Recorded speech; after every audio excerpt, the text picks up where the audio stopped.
This is a stimulus and Social Security update. Got some important updates to share with you. Two states giving out more than $1,000 checks coming in April. There could be a 20% loss for Social Security even with higher taxes and a high retirement age. I'll also let you know the latest debate of what's going on with Social Security and Medicare in Congress.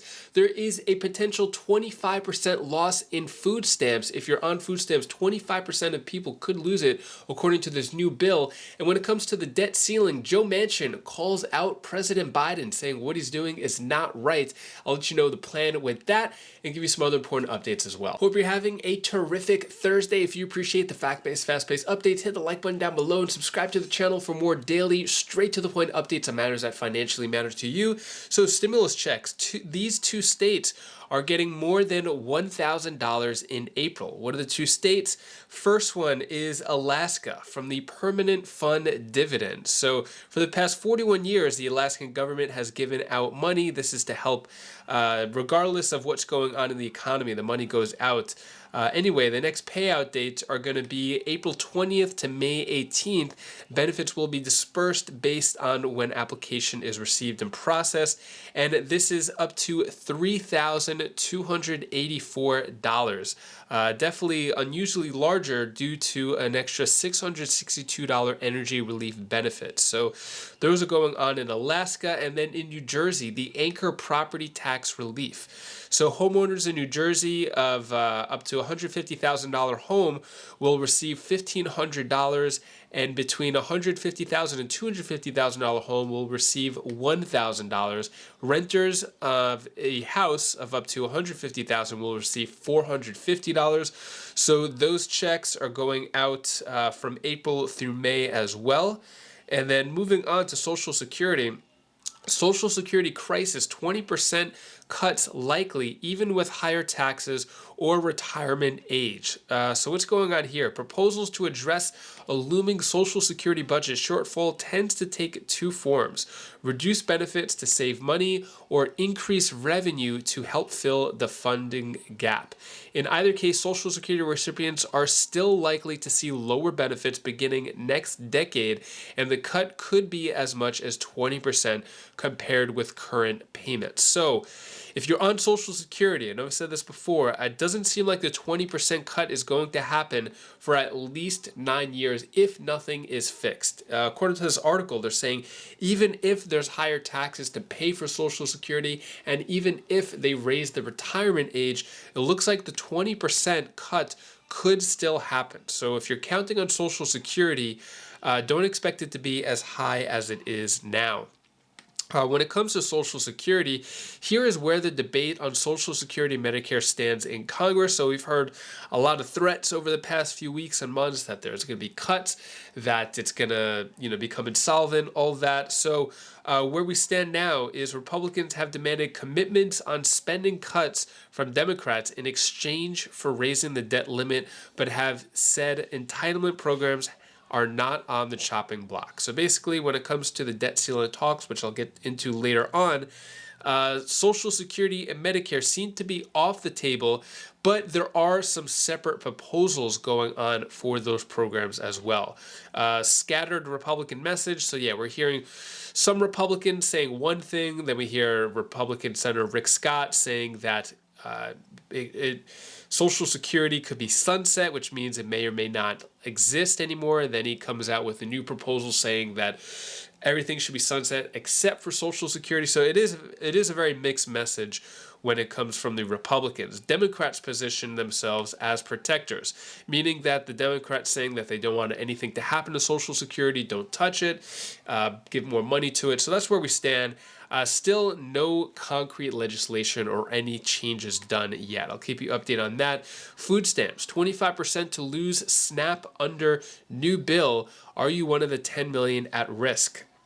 So Republican efforts to expand work requirements for SNAP recipients could mean 1 in 4 people currently receiving food stamps losing access to food aid. So if this new bill passes, it means that 1 in 4 adults who aren't working or don't meet the work requirements will not receive SNAP. Now, this is just a proposal, not official yet, but basically it would say Currently, adults aged 18 to 49 who aren't disabled and don't have children or dependents must work 20 hours a week or enroll in a work training program to receive food stamps. The bill would increase work requirements for adults 50 to 65 years old, as well as a few other changes. So that bill hasn't had a vote yet. And then moving on, Joe Manchin condemns Biden over U.S. debt ceiling and government spending. So the whole debate of what's going on, Manchin calls for meaningful and serious reforms to government spending. So looks like there is a big standoff between the Democrats and Republicans. President Biden and the Democrats are basically not doing anything, while Republicans are saying, hey, we need to negotiate and we need to get this done. Now Joe Manchin is saying, hey, President Biden, you need to step up and do something. So it looks like some weird standoff going on right now when it comes to the debt ceiling. As we've been told many times that this is a very serious thing, but with the deadline, I think in June or July, it looks like Congress may not act until it really matters, which is usually what they always do. GOP downplays importance of budget with debt ceiling looming. So House Republicans are de-emphasizing the importance of a GOP budget in the context of debt ceiling talks, signaling their blueprint might not even be finalized until after the conference figures out its moves on raising the federal government's borrowing limit. So it looks like more stalls, more delays. The debt ceiling talks just keep getting dragged out, but one person has a plan. Take a look at the Republican perspective here. Here now is the senator from the greatest state in the nation, Senator Ron Johnson from Wisconsin. Good to see you, Senator. Senator, what's your take on this conversation with regard to the debt limit? I mean, that Joe Biden is unprecedentedly saying, I won't negotiate with Kevin McCarthy. This is a car careening, about to go over a cliff. Well, guys, there's a reason we have a debt ceiling. When we reach it or we are about to reach it, we should be giving careful consideration for why we're reaching it. And we should use this moment to hopefully pass fiscal control so we don't reach it again or we don't reach it quite so quickly. I think most people recognize that we have an unsustainable level of debt, and the debt's just going to continue. We're at $32 trillion now. President Biden's laid out a budget that'll take that to over $50 trillion over the next 10 years. It's time to get things under control. So I laid out the day after I won re-election 4 things I would attach to the debt ceiling. First would be Preventing Government Shutdown Act. It's a very reasonable provision, says that if you're so irresponsible, so dysfunctional you can't fund government, you don't shut it down, you just fund it at last year's level. The Full Faith and Credit Act, or as I like to call it, the No Default Act, just prioritizes spending, guarantees that we will never default on our debt, which I don't think is possible anyway. We have more than enough revenue to service our debt, pay for Social Security, Medicare, the top priorities of government, but pass something like that just in case, again, dysfunction sets in. Love to see the REINS Act rein in regulations so we can grow our economy, which is the #1 solution to these problems. So again, those are some ideas. The ball's in the House court, but what the House has to do is pass with Republican votes an increase in the debt ceiling. They can determine for how long or how much, but attach to it those types of fiscal controls. But Senator, it's the audacity of the President of the United States, as James Freeman wrote about in the Wall Street Journal in the last day, to say that a catastrophe is coming if the debt ceiling isn't raised, but then refuses to do a doggone thing to prevent said catastrophe. Yeah, it's classic fear-mongering by the left. Again, there should be no crisis over this debt ceiling at all. We have more than enough revenue. We can service the debt, and I say take care of the top priorities. This is what Democrats do, scare the you-know-what out of the American public to get larger government, more government spending, which is why we're $32 trillion in debt and we're mortgaging our kids' future. We just had the debt clock up. I mean, if we don't do something on the spending front, we're doomed for a currency catastrophe. So, again, great ideas. There's a lot of them out there. Hopefully, the House will pass a bill if Joe Biden refuses to negotiate. Government will pay $640 billion in net interest this year. Almost to where we're at with military spending. What we could do with $640 billion. Or not.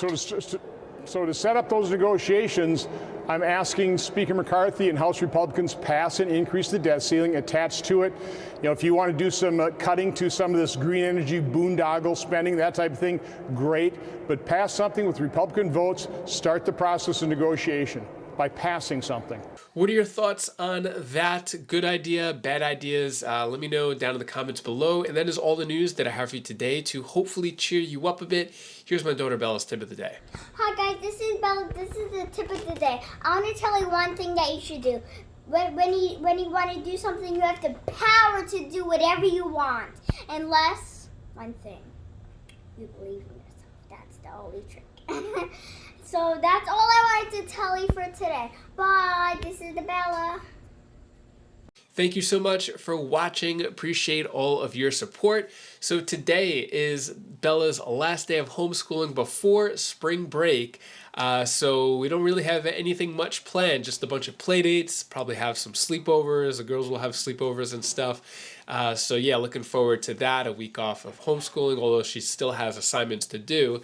But anyways, hopefully you have a great rest of your day. If you want to check out any of my other videos, you can click right up here, and I'll see you in the next video. Take care, be safe. Thank you for watching.